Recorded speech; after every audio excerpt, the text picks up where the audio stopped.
Hello, and welcome to Brand Clarity by Visions to Images, where we focus on strategy and business development for entrepreneurs at all different levels through branding and digital marketing techniques.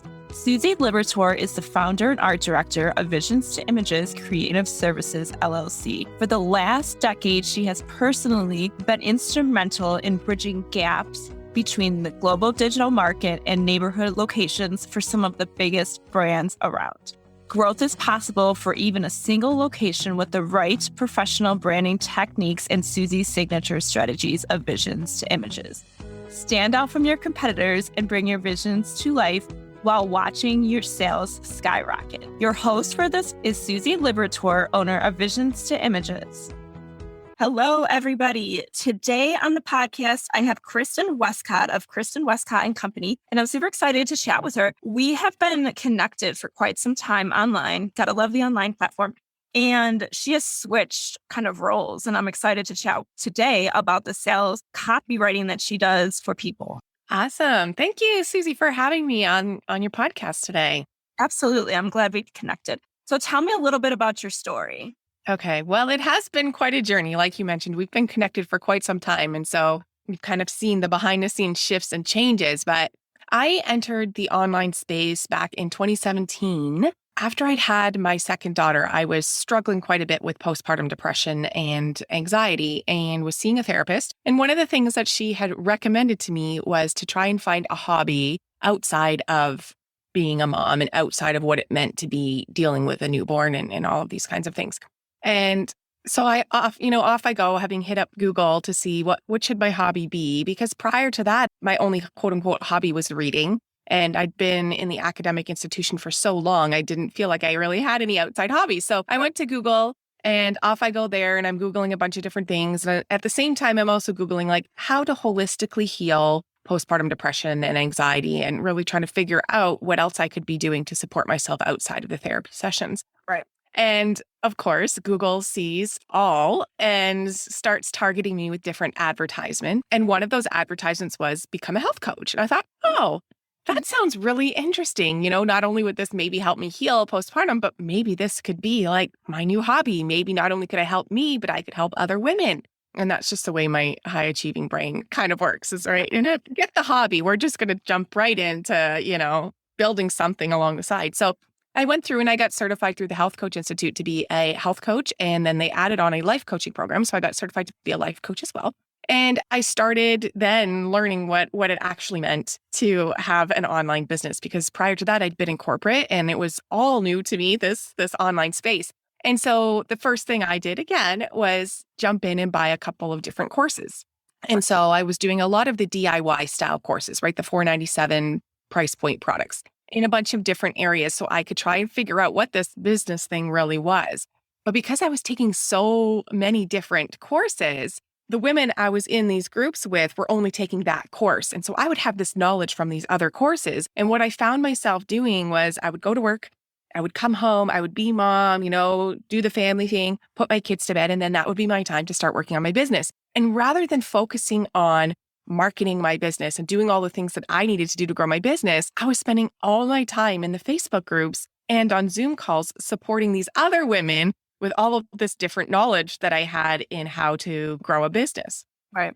I had a few customers and a few, students that I was working with, but I wouldn't say a steady side hustle. And so about 6 months later, we're sitting down at dinner and my husband says to me, so how's your business going? Right? He's trying to be all supportive and all excited. And I'm like, not exactly going. I only have one client and she finishes up in a couple of weeks. He's like, what? Like you've been up there every night for 6 months working away. Like how is this not going better for you? And that's what I had to think is like, well, I'm actually not really marketing my business. I'm actually mentoring and coaching other women on the business side of things. And so I had to sit with that and think, why was that? And, what did that actually mean?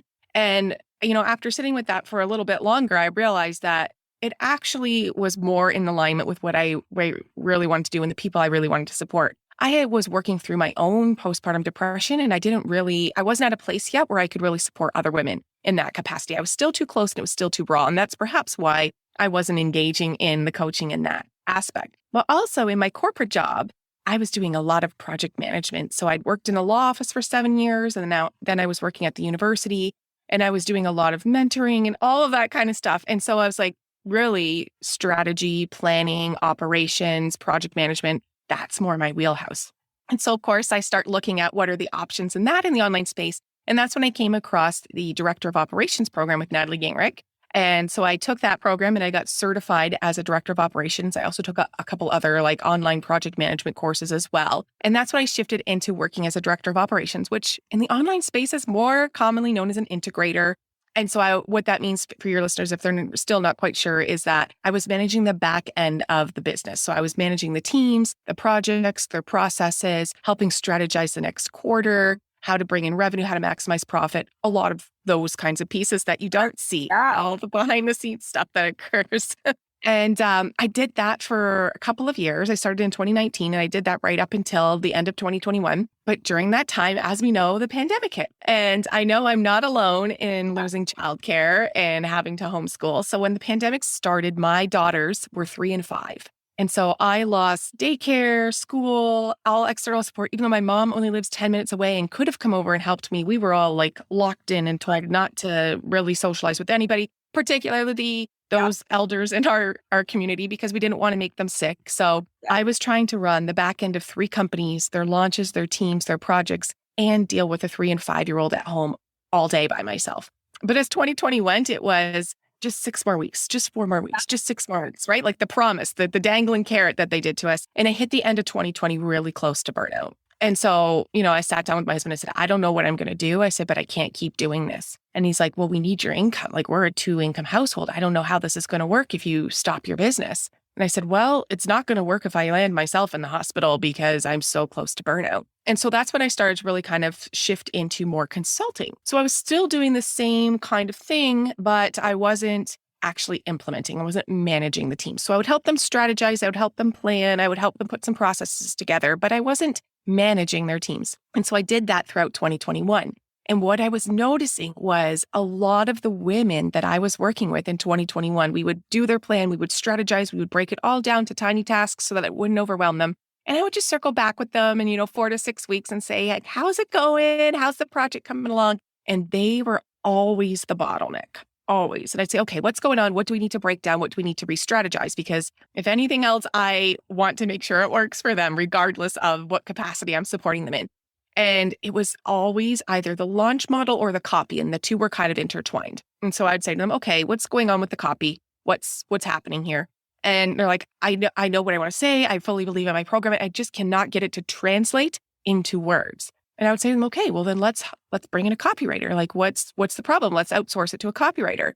And that's when we started digging deeper. And they're like, I don't know if they're going to land my voice. I don't know what style of copy they're going to write. And I really feel kind of against some of the marketing tactics and strategies I've seen in the online space. Like it doesn't feel aligned with the messaging I want to put out there. It doesn't feel aligned with the way I want to work with my clients. And I'm like, that there's multiple ways to launch. There's multiple ways to write copy. Like you don't have to do it one way. You don't have to follow one particular guru out there online. And I was, again, doing a lot of educating. And the more people I consulted, this came up more and more and more. And I thought, you know what? This is an area that drastically needs to be addressed in the online space. And women need to know that there is a more aligned way for them to launch or to promote their programs, something that can really completely fully that they can get behind, that then their energy shines through because not only do they believe in their program or product, but they believe in the method in which they are, contributing to their audience. And so that's when I decided to make the shift into copywriting. And I really did a lot of journaling around this because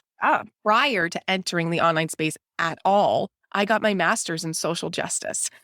And so I spent years in sociology studying the systems of oppression and how they clash to create a lot of problems for those who are not white, heterosexual men in society, among other things. And I completely separated that when I entered the online space. And yes, I was dealing with postpartum depression, and it's very hard to fight for justice when you can barely get out of bed in the morning. But after that, after I worked through a lot of those things, I didn't come full circle. And I realized that this journey that I'd taken from starting as a health coach to shifting into operations to now moving into copywriting really was bringing me full circle back to that passion that I had before I had my children, right? There, I was really passionate about social change in the world. And at the time, I was really focusing on women, but now I've grown a little bit and I can start to see like it impacts many people across the planet in many different capacities. And now I've shifted into writing conscious copy for my clients so that it doesn't trigger shame or blame their audience into working with them.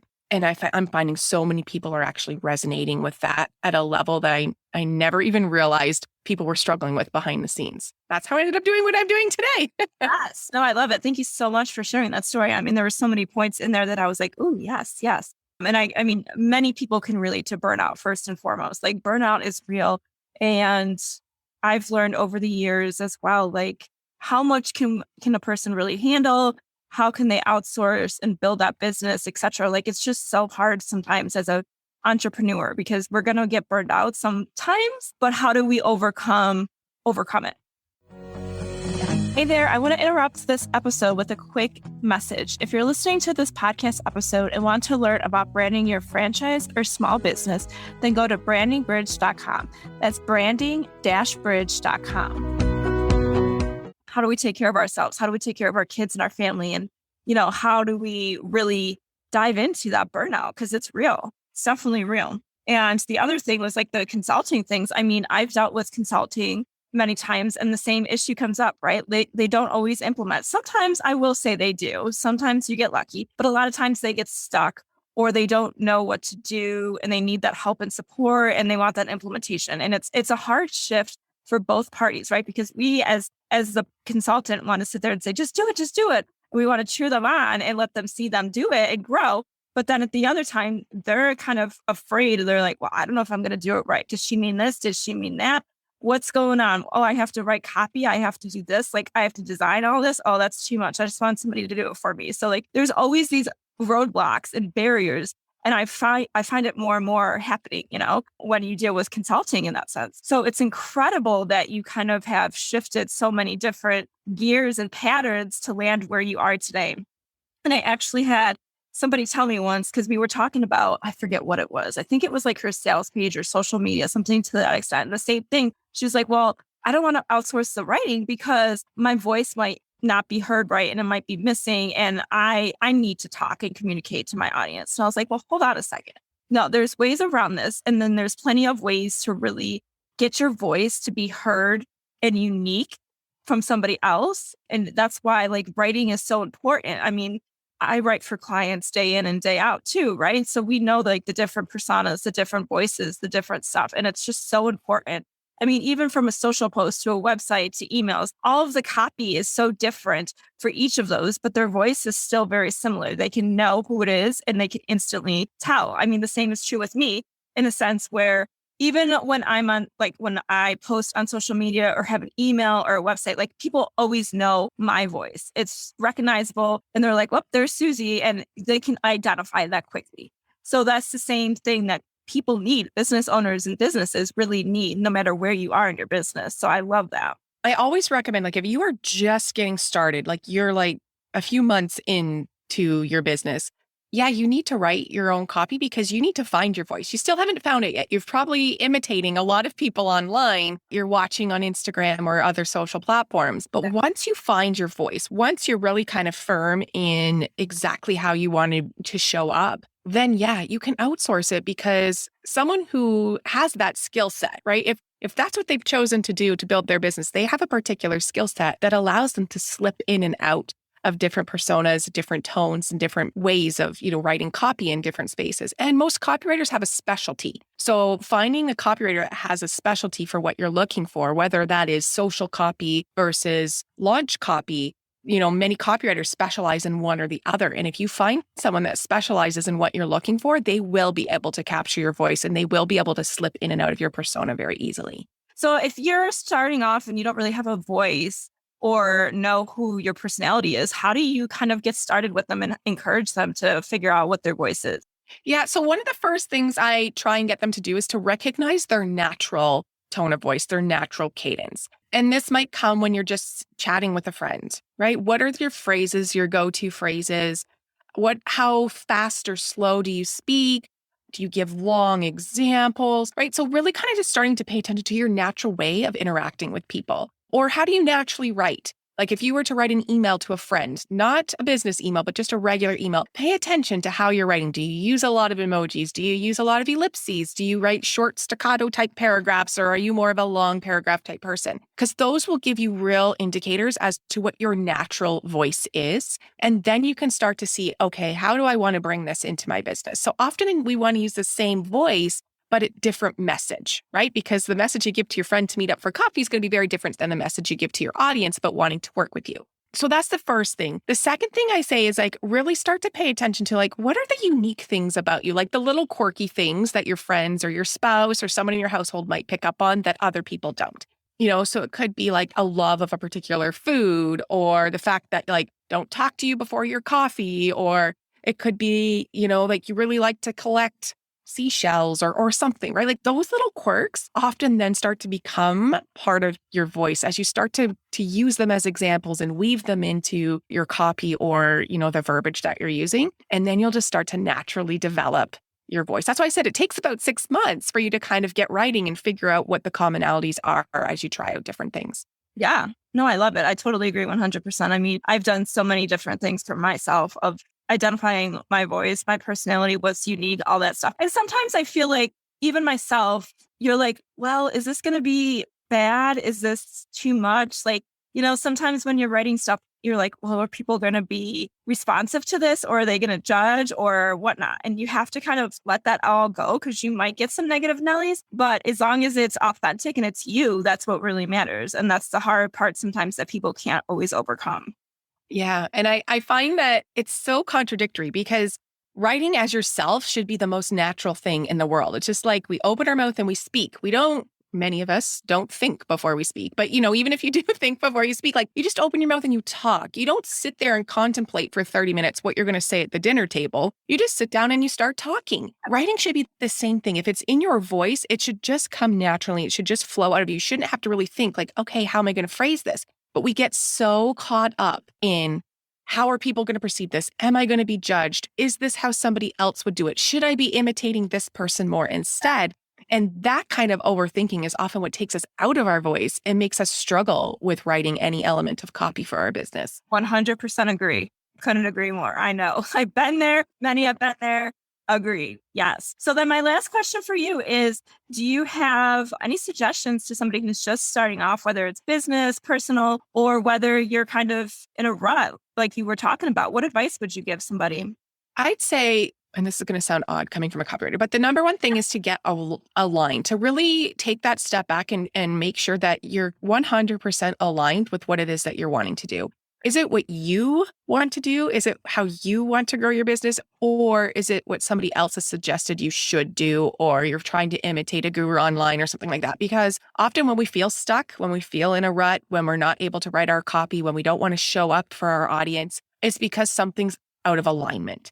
And so I would take a step back and look at what is it that's feeling out of alignment. And it might not be your audience. It might not be your offers. It might be the way you're showing up. Or it might be time for a shift to a new offer, or time for a shift into, like I did, shifting from operations into copywriting. But you have to kind of really sit back and figure out what that is, because otherwise you could remain stuck for a long time. Right. And if you're not doing exactly what you're passionate and love, you're going to get that burnout too as well. So there's so many factors to it. And I mean, I couldn't agree more. I mean, we've all taken journeys. Like I started off in the online world way back when it was like, oh, I'm a VA because I love the design and social media and stuff. But when I was a VA, like it was dirt cheap. Like nobody understood my value and talent and creativity. Right. And I was like, this is not what I want them to be paying me. I don't want this nonsense. Like I want to grow and show my strengths and creativity. So that's when I was like shifting more towards the agency, shifting more towards a luxury brand, et cetera, because I didn't want to be a VA. You have to start somewhere, but as you grow, you kind of notice the things that are really passionate for you and what you want to do. So yeah, I couldn't agree more. Yeah. And I've been reading a lot of different things, but there's like Einstein's theory of relativity, right? Is like this idea that if you sit on a hot stove for 1 minute, it can feel like 2 hours. But if you're talking to a friend for 2 hours, time flies by like it's a minute, right? Same thing happens if you're doing something you are super passionate about. You can work away for 5, 6, 7 hours and not even realize you've been at your computer that long. But if you're doing something that you're out of alignment with, that you don't love, you constantly are checking the clock and it's been like 15 minutes, it's been 30 minutes, and you feel like you're really kind of slogging it along. Yeah. That should be an indicator. Like if you are truly passionate about what you're doing, time will fly out. I won't say you'll love every minute, but time will condense. And when you're really in that zone and you're really doing the things that you love, a work day will fly by in a matter of minutes for you. No, I love it. I agree 100%. I'm always like, where did time go? And then you always feel like my thing is like, I need to fulfill more, right? Like I haven't done as much as I needed to do today. Time flew by. So that's another big hurdle to overcome. But yeah, thank you so much for coming on. I appreciate all of your time. And it was great to kind of chat about copywriting and, how it can really help people. Yeah, absolutely. Thank you for having me. Thank you, everybody, for listening in on today's Brand Clarity episode with Susie Liberatore. 2 things. First and foremost, please, if you liked this episode, please subscribe and leave some positive reviews. Also, don't forget to sign up for Stop Sending Your Customers to the Competition and get my insider secrets to compelling branding that converts. You can find that at branding-bridge.com. It's a free workbook for you to check out right now, all of the branding techniques and strategies that I use for my paying clients.